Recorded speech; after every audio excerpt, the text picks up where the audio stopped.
आज हम इस क्लास में ब्लूम टैक्सोनॉमी के ऊपर बातचीत करते हैं। ब्लूम, जिनका पूरा नाम बेंजामिन ब्लूम था, बेंजामिन ब्लूम, इन्होंने 1956 में एक सीखने के उद्देश्यों के ऊपर, लर्निंग ऑब्जेक्टिव्स के ऊपर एक टैक्सोनॉमी दी थी, अपनी एक क्लासिफिकेशन बताया था कि बच्चा जो है कैसे सीखता है, बच्चा या एडल्ट भी। तो उसके लिए उन्होंने 6 उद्देश्यों को एक श्रेणी में रखा था, एक सीरीज में रखा था। आज उसी की बात करते हैं, बहुत ही इंपॉर्टेंट है और यूपीटीईटी और सीटीईटी के एग्जाम के लिए, और वैसे भी बीएड के बच्चों को या डीएलएड के बच्चों को ये आना चाहिए। तो हम बात करते हैं ब्लूम्स टैक्सोनॉमी। इसमें क्लासिफिकेशन ऑफ लर्निंग ऑब्जेक्टिव्स, सीखने के जो उद्देश्य हैं उनका वर्गीकरण उन्होंने किया था। तो इन्होंने कैसे किया था? इन्होंने वर्गीकरण को 2 हिस्सों में बांटा, 2 श्रेणी में व्यक्त किया, वर्गीकरण किया। पहले इन्होंने रखे सिंपल ऑब्जेक्टिव्स, सरल जो हैं उसकी तरफ बात की इन्होंने, और सिंपल से ये कॉम्प्लेक्स की तरफ चले, मतलब सरल से मुश्किल की तरफ। तो इन्होंने सिंपल में 3 तरीके के ऑब्जेक्टिव्स को रखा, 3 तरीके की स्किल को रखा सीखने की। सबसे पहले इन्होंने आर का मतलब है रिमेंबर। रिमेंबर का मतलब है, आपको पता है, हम सबको पता है, स्मरण करना, याद करना, किसी पॉइंट की, किसी सब्जेक्ट की या किसी टॉपिक की परिभाषा को याद करना, परिभाषा, डेफिनेशन। तो ये रिमेंबर में आता है, याद करना। ये सरल, सबसे सरल पहला स्किल जो होता है सीखने का, वो रिमेंबर है, याद करना। इसके बाद चलते हैं यू का मतलब उन्होंने ब्लूम ने कहा है कि अंडरस्टैंड। अब हमने रिमेंबर कर लिया, उसके बाद अंडरस्टैंड लेवल पे हम आ जाते हैं। यहां पर अंडरस्टैंड का हिंदी में मतलब है समझना, समझ विकसित करना। इसमें क्या क्या हम करते हैं, बच्चा क्या करता है या लर्नर क्या करेगा, उसको एक्सप्लेन करेगा, किसी भी टॉपिक को, किसी भी विषय को, किसी भी स्मरण को वो एक्सप्लेन कर सकता है अपने शब्दों में जाकर, उसको परिभाषा को एक्सप्लेन करेगा, उसकी व्याख्या करेगा, उसको इंटरप्रेट भी करेगा, उसका सारांश समराइज भी करेगा। तो ये सेकंड लेवल का अपना लर्निंग ऑब्जेक्टिव आ गया, यू, अंडरस्टैंड। इसके बाद रिमेंबर और अंडरस्टैंड के बाद में अब आ जाता है ए का मतलब है अप्लाई। अप्लाई का मतलब एप्लीकेशन लेवल की बात अब आ गई है।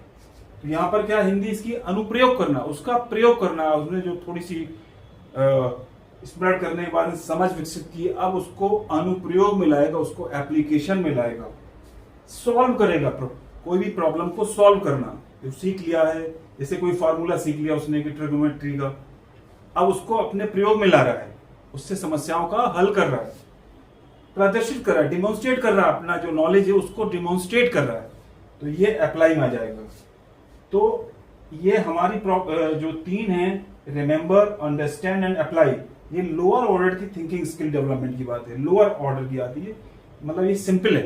अब हम लोग चलते हैं कॉम्प्लेक्स की तरफ। कॉम्प्लेक्स में देखते हैं, सबसे पहले आती है ए फॉर एनालाइज करना, एनालिसिस करना। अब इन लोअर ऑर्डर स्किल से अब हम लोग हायर ऑर्डर स्किल की तरफ चल रहे हैं। तो यहां पर एनालाइज की बात आ रही है, एनालिसिस की बात आ रही है। तो लर्नर जो है अब अपनी नॉलेज को या अपने लर्निंग को एनालाइज कर रहा है। एनालाइज का मतलब है उसको विश्लेषण करना। इसमें क्या क्या करेगा, वो अपनी नॉलेज का तुलना करेगा, कंपेयर करेगा किसी 2 चीजों से, कि जैसे ये टैक्सोनॉमी अच्छी है या ये अच्छी है, या इनका एक व्याख्या बेहतर है या दूसरे ऑथर की व्याख्या बेहतर है, या वर्गीकरण करेगा। क्लासिफिकेशन करना बहुत ही अच्छी एक स्किल डेवलप होती है। अगर बच्चा क्लासिफिकेशन कर लेता है, वर्गीकरण कर लेता है, तो उसको समझ लीजिए कि उसका विकास, उसकी लर्निंग ऑब्जेक्टिव बहुत अच्छे विकसित हो रहे हैं। इसके बाद अगली उस पर जाते हैं स्किल पर, तो ये ई फॉर इवेल्युएट, इवेल्युएशन करना। अपनी नॉलेज जो उसने गेन की है, अपनी स्किल जो डेवलप की है यहाँ पर, अब उसको इवेल्युएट करने का समय आ गया है, मूल्यांकन करने का समय आ गया, उसको असेसमेंट करने का, उसको इवेल्युएशन करने का। इसमें क्या होगा, इसमें एक सिंपल से आपने सुना होगा SWOT की बात आती है, स्वॉट एनालिसिस की बात है। इसमें अब क्या लर्नर कर सकता है, अपनी जो स्ट्रेंथ है, उसने जो अच्छा सही सीखा उसकी बात कर सकता है। वीकनेस की बात आ रही है, उसने अभी क्या नहीं सीखा, क्या स्किल अभी उसके डेवलप नहीं, उसकी बात होगी। अपॉर्चुनिटी की बात हो रही है यहाँ पर कि उसके पास और क्या क्या अपॉर्चुनिटी है, उसके पास क्या क्या और भी ऑप्शन अवेलेबल है जिससे वो कर सकता है।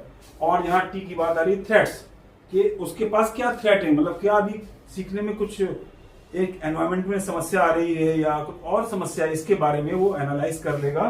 तो ये होगा इवेल्युएशन करना अपनी नॉलेज का या अपनी स्किल डेवलपमेंट का इवेल्युएशन करना।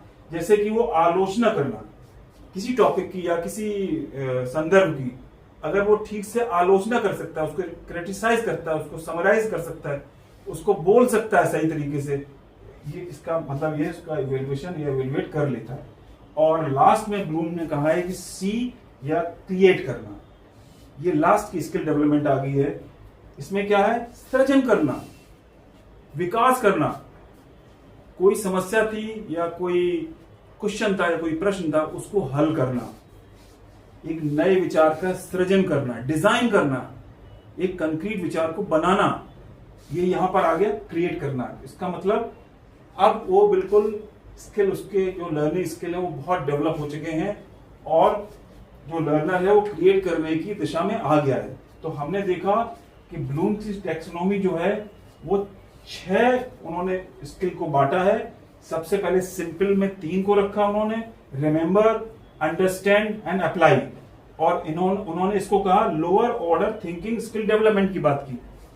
अब वो आ गए कॉम्प्लेक्स की तरफ, तो यहां भी उन्होंने 3 स्किल को किया है। सबसे पहले उन्होंने किया कि एनालाइज कर सके लर्नर, फिर इवेल्युएट कर सके और उसके बाद क्रिएट कर सके। तो ये हो गई हायर ऑर्डर डेवलपमेंट की बात उन्होंने की है। तो बहुत ही सिंपल सी चीज है, ये बहुत अच्छा एक हमारे पास एब्रिविएशन इसका बन जाता है RUAAEC। ये ब्लूम्स की टैक्सोनॉमी में लर्निंग ऑब्जेक्टिव है।